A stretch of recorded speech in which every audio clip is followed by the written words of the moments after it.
Dobrodošli u srpski svet Dragoslava Bokana.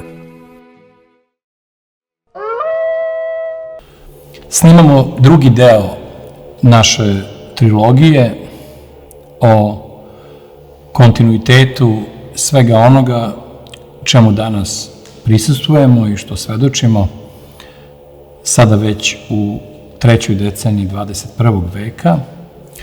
Prošli put smo razgovarali o 18. veku i njegovoj duhovnoj kontrainicijacijskoj suštini i borbi dve vrste prosvetiteljstva sa zapada i sa istoka.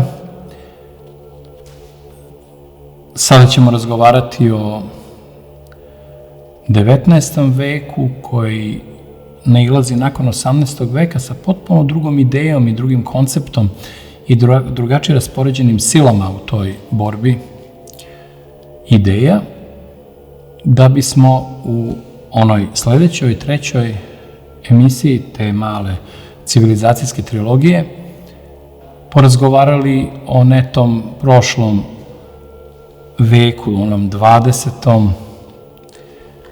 veku koji između ostalog za nas Srbe ima poseban značaj zbog strahote propasti i srpske države i našeg društva i genocida kroz koji smo prošli. Tako da ta tri veka jesu povezana i to je to moderno doba koje nasleđuje sve ono što je bilo pre toga i ta tri veka su utkana kao korenje u svaki onaj događaj kroz koji mi danas prolazimo. I zato da se podsjetimo prvo ukratko 18. veka, on je bio vek odbacivanja Boga. 19. vek o kome sada govorimo je vek kontinuirane duboke borbe protiv njega, a 20. vek je postao vek direktnog služenja đavolu. Naime, svetlost razuma je u 18. veku tretirala veru kao glupost, neistinu, fiks ideju primitivnih i neobrazovanih, nešto nenaučno, nešto što treba prevazilaziti i što brže to zaboraviti. Vera je tumačena kao primitivna, zatucana, nešto između mita i mitologije, nekakve hipnotičke izmišljotine.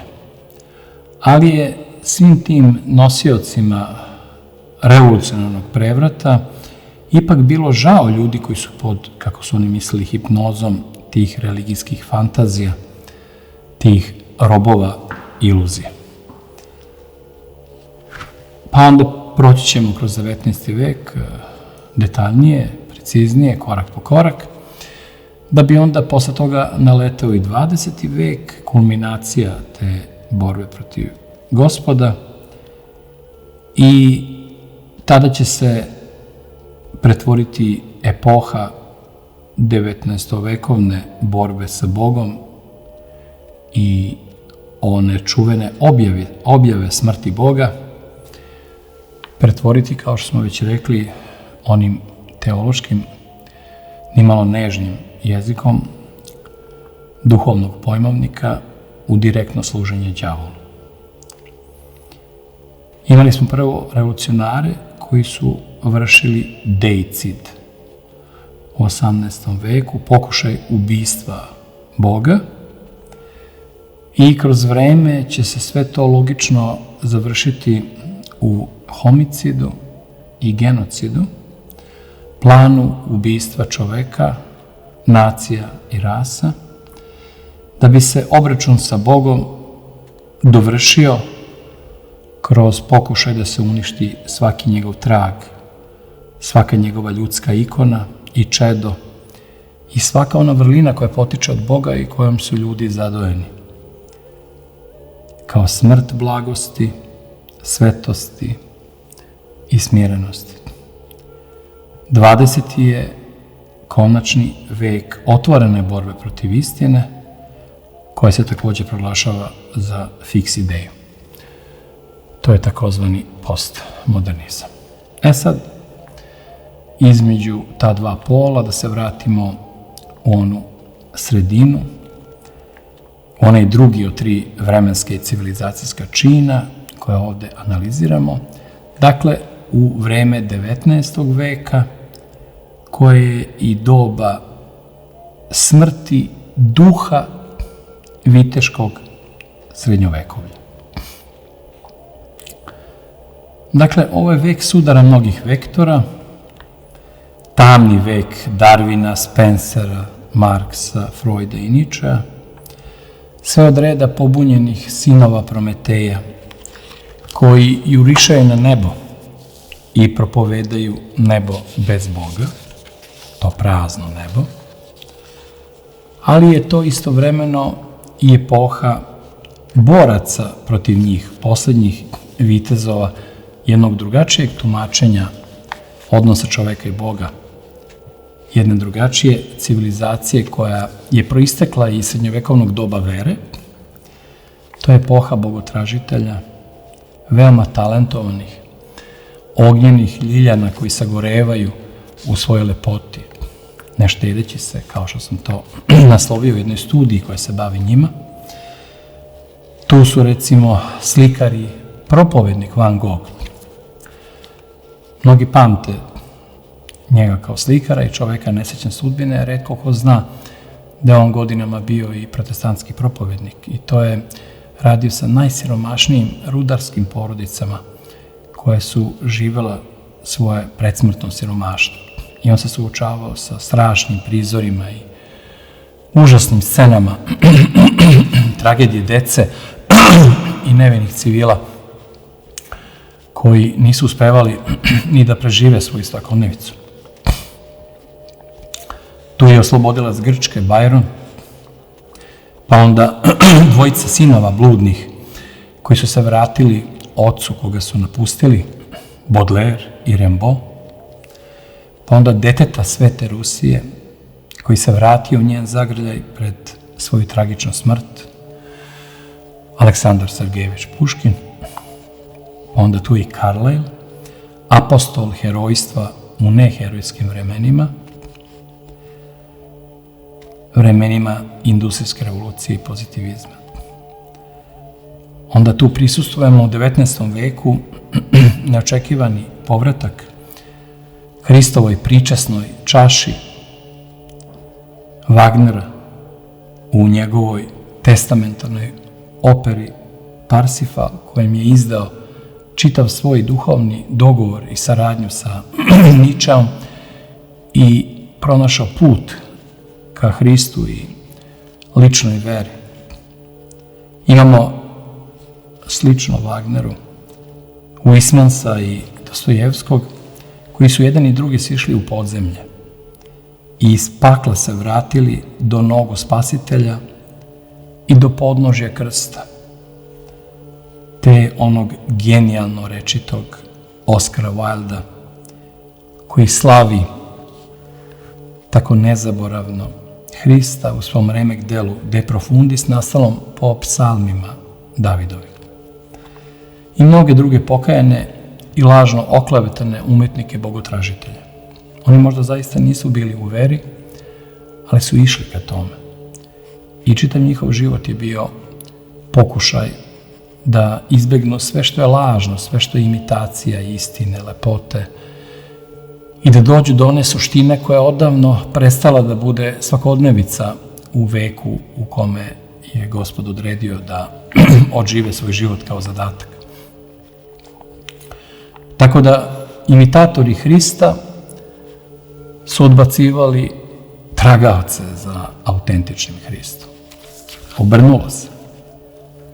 Sterilni puritanski satanisti su se borili protiv tih ognjenih ljiljana koje su bespogovorno tragali za punom istinom, za autentičnim likom Spasitelja i za onom verom koju je Zapad odbacio još polovinom 11. veka. Niko od njih nijednu reč nije napisao protiv pravoslavlja. Oni kada govore o tom porcelanskom Hristu i o lažnom moralističkom hrišćanstvu građanističkih i sebičnih pojedinaca koji pretpostavljaju svoju udobnost spasenju sveta, oni se nikada ne bore protiv pravog, autentičnog Hrista, raspetog na krstu, koji vapije sa krsta, sa raspeća. Za razliku od onih koji tobože čuvaju Hrista u tom istom vremenu i koji nisu spremni da stradaju ni da zanokticu žrtvuju, a kamoli život, za onoga u čije ime tobože napadaju ove bogotražitelje. To je velika i važna tema, njoj sam, kao što rekao, posvetio, čitao jednu knjigu, jednu studiju na tu temu tih lažnih hrišćana i autentičnih tragača za Gospodom. U 19. veku, znači u toj naznaci onog viteškog srednjovekovlja koji još uvek traje, koji nije nestalo ni svesti, ni sećanja ljudi, imamo početak onog nemačkog Sturm und Dranga sa njihovom romantičnom vizijom, koji će mnogo kasnije nastaviti sam Rilke, pa onda arturijanske prerafaelite i njihov vrhunac u pokretu Arts and Crafts, Williama Morrisa i Edwarda Burne-Jonesa i njihovih saboraca u tom bratstvu prerafaelitske lepote. Imamo mističnog Edgara Allan Poea sa druge strane okeana, a kada pogledamo u naše krajeve, tu je naš Branko Radičević i Njegoš rođen iste godine kada i Søren Kierkegaard. Dva velika izdanka iste potrage, uvis ka Gospodu i autentičnom spasenju. Imamo pravoslavnog Homera Filipa Višnjića i veličanstveni primer vatrenog rodoljublja i žarke vere u Boga mitropolite Mihajla Jovanovića, požrtvovanog heroja i pastira Svete Srbije. Sve to mi imamo u suprotnosti onoj maloj grupi dominantnih mislilaca koji će prosuti svoj otrov kroz svoje knjige i propovedi i stvoriti te mračne ideologije koje će vihoriti i sejati smrt u sledećem veku. Ali da se setimo 19. veka načalno, onako kao što bi mu prišli bez traganja za njegovim smislom, bez pokušaja da pronađemo šifru. Spolja gledano, u 19. veku je ukinuto ropstvo u većini zemalja, balkanske zemlje, Srbije, Grčka, Crna Gora, Rumunija i Bugarska se oslobađaju turskog ropstva. Zemlje Latinske Amerike postaju nezavisne od Španije i Portugalije. Američki građanski rat će odrediti sudbinu američke države i njenu ulogu u svetu, jer je taj rat daleko iznad onog privida, onog vrha ledenog brega vezanog za odnos prema robovima i ropstvu, a u suštini to je borba industrijske civilizacije severa i poljoprivrednog vlastelinskog juga. Borba koja ima mnogo viši ideološki nivo sukoba i oto toliko krvi i toliko bratoubilaštva u ovom neobično važnom ratu kojem bi trebali da posvetimo čitavu emisiju da bismo ponešto rekli o njemu za razliku od onih oveštalih fraza koje se uče u školama. Imamo dva velika ujedinjenja 19. vekovna u drugoj polovini, Italije i Nemačke. Italija u tom obliku nije postojala. Ona je imala bezbroj tih državica koje su svaka imala svoju posebnu često i veličanstvenu vojnu i umetničku i intelektualnu istoriju, one su se ujedinile i stvorile Italiju kakva nikada pre toga nije postojala, a Nemačka je imala stotine odvojenih vlastelinstava i državica koje su često određivane da li protestantskim, da li rimokatoličkim principom verovanja, ali je Pruska uspela da ih okupi pod politički steg, nezavisno od vere, i da stvori tu ujedinjenu Nemačku koja će doživjeti uspon, pa onda veliki pad u Prvom svetskom ratu, pa ono vajmarsko stradanje, nakon toga i svoju labuđu pesmu koja će se završiti tragedijom Drugog svjetskog rata i najvećim stradanjem u istoriji nemačkog naroda, ali i evropskih i možda čitavog sveta.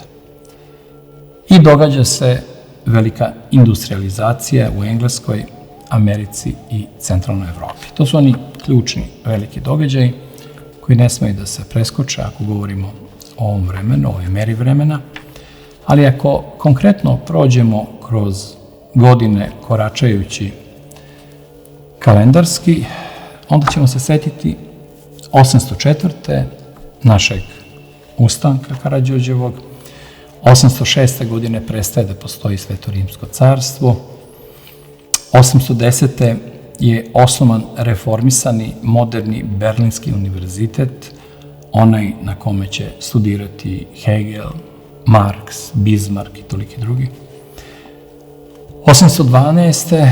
imamo Napoleonovu neuspelu invaziju Rusije, koja će se ponoviti i u sledećem veku, u nemačkoj varijanti i u 21. veku u varijanti udruženih NATO sila Zapada. 2 puta neuspela, nadam se da će po 3. put da se to isto dogodi sa ovim pokušajem upada na istok. Između 1813. godine i 1907. dešava se čitav niz događaja, jedan groz događaja koji je ostao u istoriji poznat kao Velika igra. To je strateška bitka Britanije i Rusije oko teritorija Srednje Azije. Britanija će pobediti privremeno, taktički i strateški, a suštinski će tu bitku, ako Bog da, izgubiti na kraju svih krajeva. Imamo 1834. godinu, koja je zvanični kraj španske inkvizicije. Onda opet jedan dugački period vremena od preko 60 godina vladavine britanske kraljice Viktorije i viktorijanskog doba, viktorijanske epohe, od 1837. do 1901. Imamo onu strašnu veliku glad u Irskoj između 1845. i 1849. Tu možemo da se uverimo još jedan puta u brutalnost Engleze i nemilosrdnost, ali jedina dobra strana tog stradanja Iraca je u tome što su mnogi od njih baš tada prešli preko okeana u potrazi za preživljavanjem i za boljom budućnošću, što nije bilo teško naći, jer sve što nije bila smrt od gladi je bilo bolje od onoga što su doživjeli na Britanskim ostrvima. Ta glad u Irskoj 1848. godine je ta godina kojom se nastavlja Francuska revolucija iz 1789. do 1799. Ona se nastavlja 1848. godine u nizu buržoaskih revolucija, drugačije postavljenih, ali u jednom istom razdornom smislu koji će ići ka onome što će se realizovati kroz takozvane svetske ratove u sledećem veku. Ništa nije slučajno, ništa nije izdvojeno samo u nekoj godini ili samo u svom veku. Tu su veze, korenje i nagoveštaj povezani međusobno. Imamo jednu neobičnu stvar za koju skoro niko nije čuo, a verovatno bi trebalo, makar po logici proporcija. 1850. godine izbio je najkrvaviji građanski rat u istoriji čovečanstva. Kineski Tajpinški ustanak, kada je poginulo preko 20 miliona ljudi. To se desilo posle opijumskog rata, a pre boljševičke revolucije, koja će nastati 70 godina posle kraja ovog građanskog rata, gde se u kinesko društvo uvodi ideja bratstva i jednakosti protiv privatnog vlasništva i završava na tako krvav način i time pokazuje šta će se dogoditi u prostoru Ruskog carstva Znači, te 3 godine od 1853. od 1850. do 1864. godine se događa taj rat i jedan za drugim, to su talasi, ubijanja, padanja vlasti, dolaska novije, te nesigurnosti, te stalne krize u kojoj svaki pokušaj da se formira neka stabilna vlast i da se smire neredi, prelazi u novi talas revolucije i to tako traje 14 godina, dok se na kraju nije nekako dovršilo. Sad one 3 godine koje sam malo prepomenuo, evo ih, to su 3 godine Krimskog rata, ali taj Krimski rat traje i dan danas. Taj deo Krimskog rata između 1853. i 1856. godine je formalno izbio iz duhovnih i crkvenih razloga, da čovjek ne poveruje. Naime, to je sukob Francuza i Rusa, verski sukob oko prava na crkve rođenja i vaskrsenja Hristovog u Palestini. Pošto je pod Turcima uvek dolazilo do razmoilaženja između zahteva francuskih protestanata i Ruske pravoslavne crkve i formalni razlog za početni sukob između Francuske i Rusije je bio taj, a nakon toga se sve to nadovezalo. Uz Francusku je, naravno, odmah se našla Britanija, gde god je protiv Rusije, i kraljevina Pijemont, to je onaj deo oko Torina, i Turska, koji je vodio kao vojskovođa čovjek iz naših krajeva, Srbin iz Like, koji je prešao u islam, Omer Paša Latas, a sve to protiv Rusije, koji je vodio car Nikolaj I i čuveni Mihajl Gorčakov, oko prava držanja ratne flote u Crnom moru. Znači imali smo verski razlog, jerusalimski, i imali smo ovaj crnomorski ratni i plovidbeni razlog. 1854. je rođen Mihajlo Idvorski Pupin, 1856. je rođen Nikola Tesla ili Nikolaj Tesla, kako je kršten po rođenju. 2 naša najveća naučnika sa jakim duhovnim belegom, ali to je opet sad sve nova i nova tema. 1867. godine Amerika kupuje Aljasko od Rusije. 1875. 26 miliona Indijaca umire od gladi tih godina. Opet Britanija u akciji. 1878. Berlinski kongres definiše od Turaka tek oslobođeni Balkan. 1890. imamo kraj rata sa Indijancima koji počinje još u 17. veku i završava se, znači, 10 godina pre kraja 19. veka.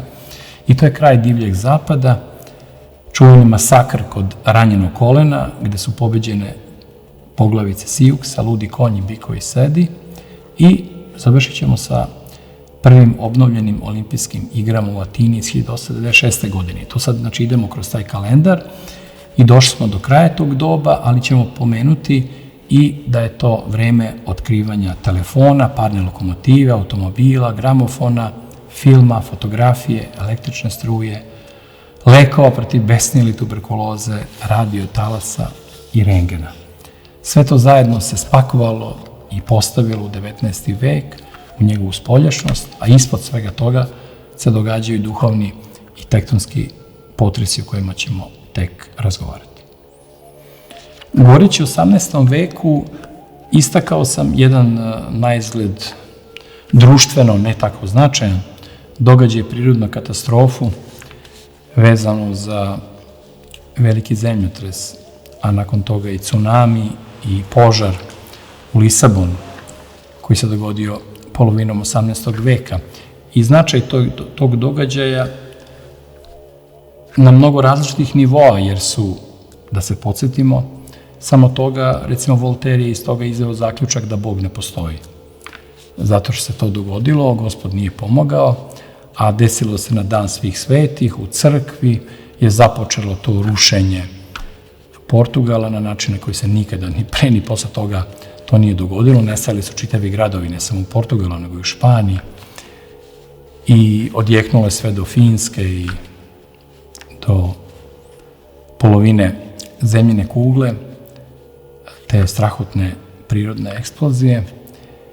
I trećeg dana izbio i požar posle svega toga, i to upravo od sveća u crkvama, pa sa rušenjem crkava su i te sveće prouzrokovale požar na radost Volterovu kome je to bio odličan motiv za pravljenje određenih delova njegovog popularnog kandida, a i za izvođenje njegovih bogohulnih zaključaka kojih se držao sve do kraja svog života. Na samom kraju je ipak se na neki način pokajao i potražio spasenje, ali na samom kraju svog života, tamo gde više nije bilo njegovih čitalaca i onih na koje je tragično i trajno uticao. Sada isto u 19. veku smo pronašli, ili sam pronašao, kako god, jedan događaj sličnog tipa koji je odredio stilsku i duhovnu sudbinu ovog veka i pokazao nam neke tajne koje se kriju iza tog događaja, a to je erupcija vulkana Tambora u jugoistočnoj Aziji, u Indoneziji. Sadašnjoj, to se desilo 5. aprila 1815. godine.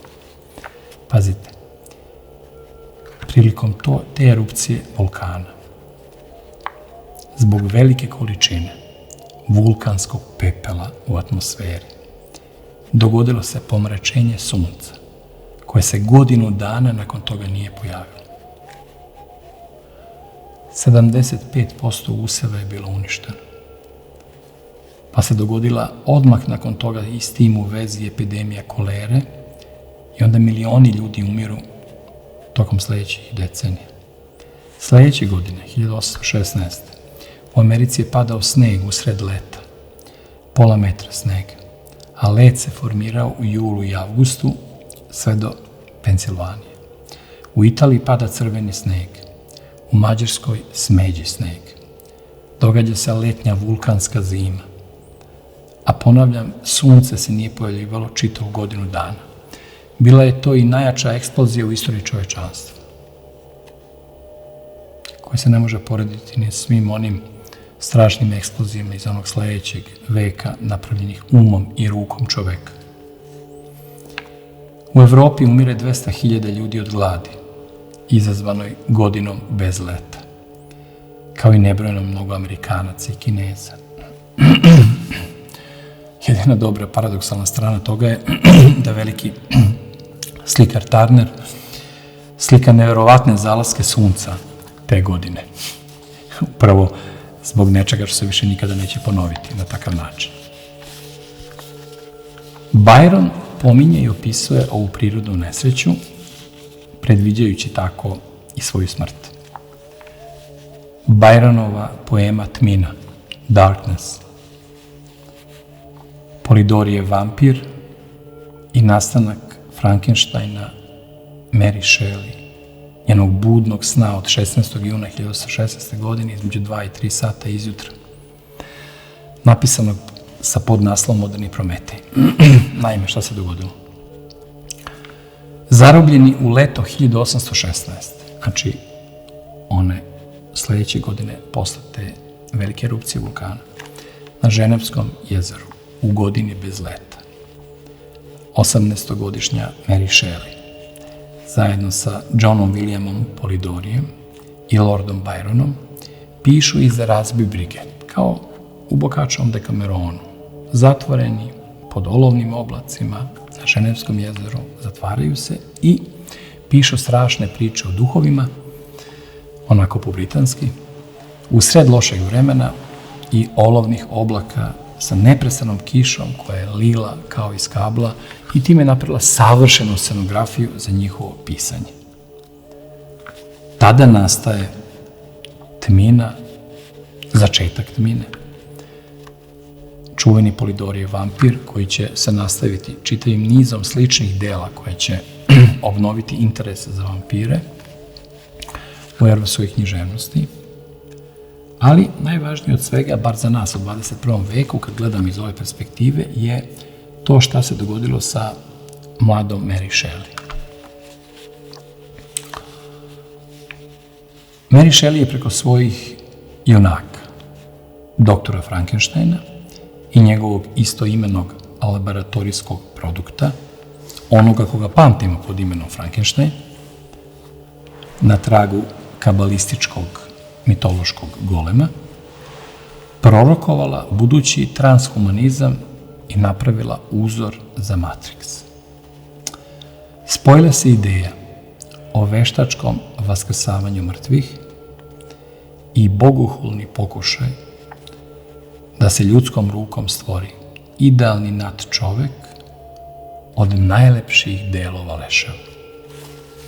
Onaj odvratni, bezumni monstrum, usamljen da usamljeniji ne može da bude na ovoj zemlji, je napravljen od najlepših delova lica, tela, pokupljenih po grobljima i uz pomoć elektriciteta ludog doktora Frankensteina, po kome je dobio ime i njegov alhemijski ili naučni produkt, je stvorio taj veštački život o kome mi sad toliko govorimo.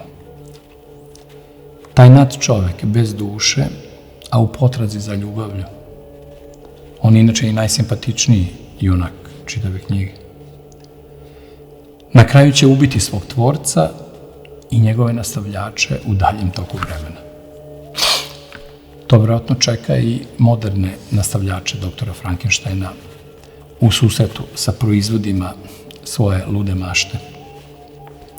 Time se predviđa i današnji strah od veštačke inteligencije.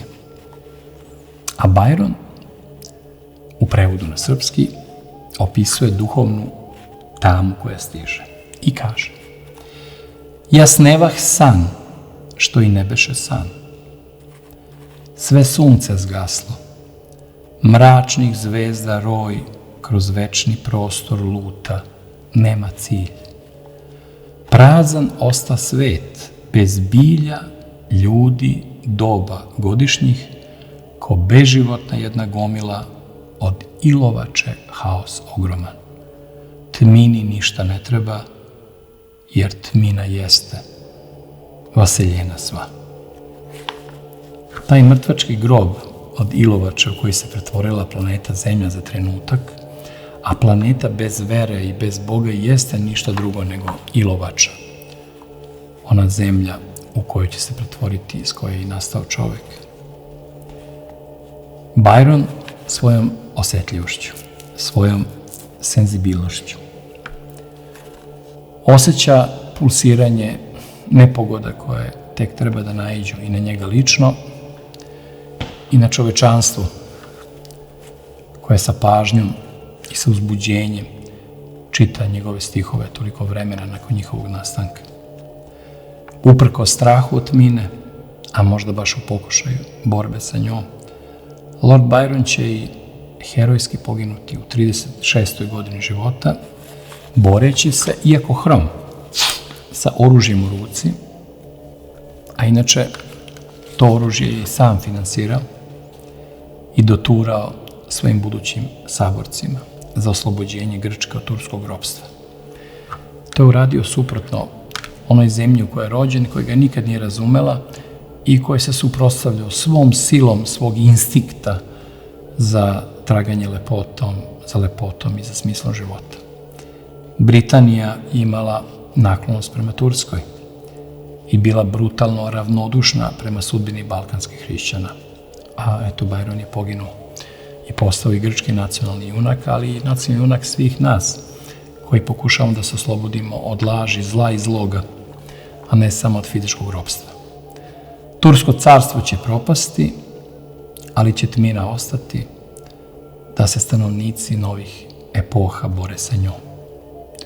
A romantičari su, u ime svih nas i u ime budućnosti, obznanili zlo i tog vremena i budućih vremena. Kao što literarni Frankenstein Mary Shelley neće umreti krajem ovog veka, neće umreti ni tokom čitavog sledećeg veka i dan danas je živ negde u prostoru naše epohe, umnožen, mnogo strašniji od originala i verovatno nema onu potrebu za ljubavlju koju je imao kad je nastajao iz pera velike pesnikinje i supruge Persija Shelleyja, jednog od najvećih romantičarskih engleskih pesnika koji će stradati utopljen par godina posle toga.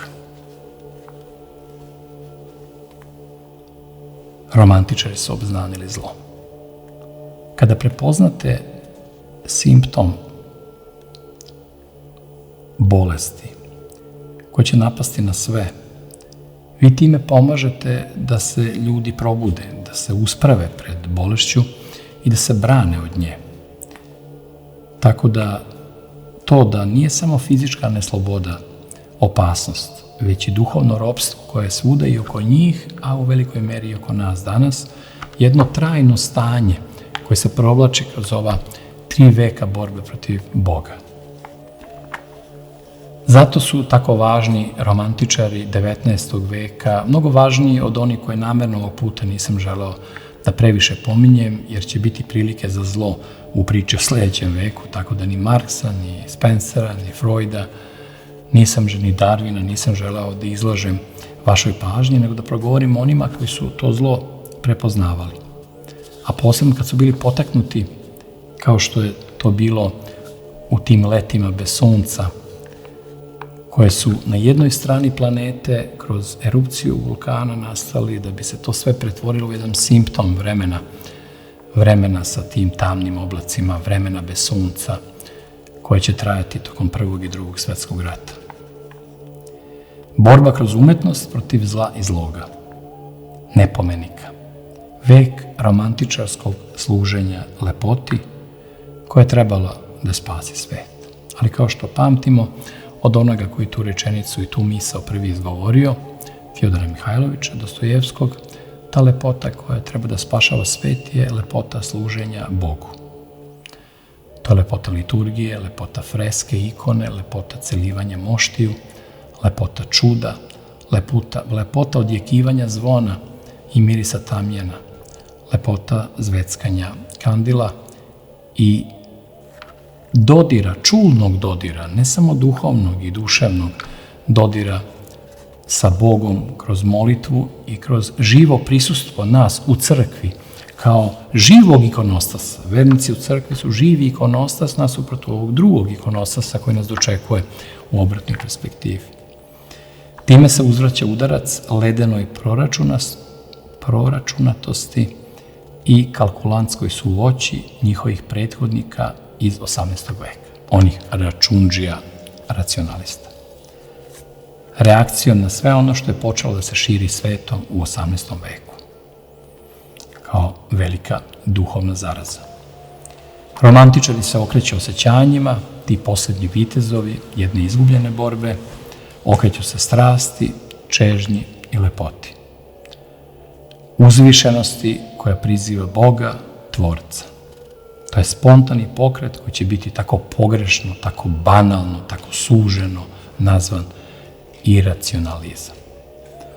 Dakle, u 19. veku su paralelno delovale suprotstavljene sile koje su nastavile duhovni rat iz prethodnog veka. Francuski enciklopedisti na jednoj strani su imali svoje potomstvo, jahače apokalipse, Ničea, Freuda, Marksa i Darwina, a romantičari, koja ovde pokušavam da opravdam i objasnim po ko zna koji put u mom životu, kao naše uzore i učitelje, poslednje samuraje zlatnog doba vere i srednjeg veka, oni su vodili na izgled izgubljenu bitku svih bitaka za principe lepote, istine i pravde, a u duhu vere, nade i ljubavi.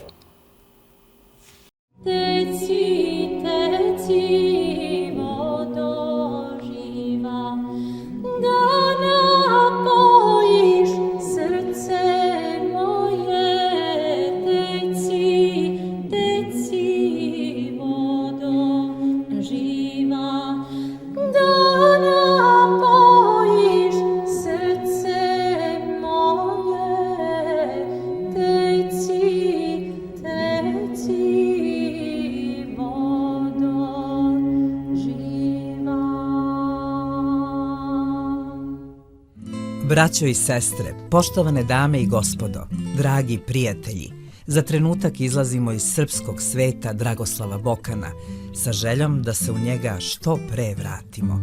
Teče voda živa naše ljubavi prema Bogu i otadžbini, a to koliko će teći zavisi i od vas, od svih nas. Zato pomozite da se ne prekine naše putovanje, postanite saputnik ovog romantičnog i lepog srpskog sveta. Budite zadužbinar Dragoslavljevog podcasta svojim dobrovoljnim prilogom datim od srca.